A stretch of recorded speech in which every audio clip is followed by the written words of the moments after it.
how often you do this, why you chose Bayonne, and just, the whole logistics of this drill. Sure. So PSE&G responds to somewhere in the neighborhood of about 90,000 gas emergency responses a year.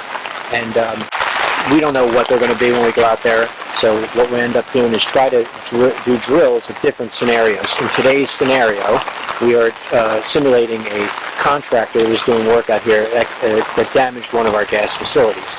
So during that process, what we'll try to do is see how the communication goes, see how the first responders react with each other. We will reinforce the need of excavators to dial our 811 system that's throughout the state so people can go out and mark out the facilities, all the utilities in the area before they do any excavating. And what we'll try to do is come up with different scenarios. In today's scenario, you'll see our first responders come out. We have multiple first responders.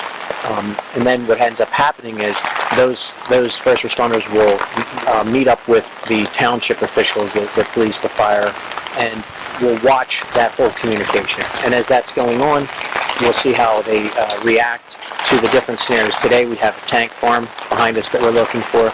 We have an excavator that actually is smoking while it's out here. We have someone in the house that doesn't speak English.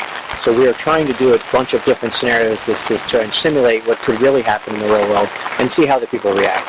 It's a great chance to practice our operations to a gas emergency in order to keep the citizens in Bayonne safe. And we practice interagency communication and coordination. Today, a simulation was for an excavation with a gas leak and then an explosion. So we practice many of our basic strategies and tactics to deal with such an emergency. And it gives us a chance to, if there's any issues that need to be addressed, we identify them before the actual emergency occurs.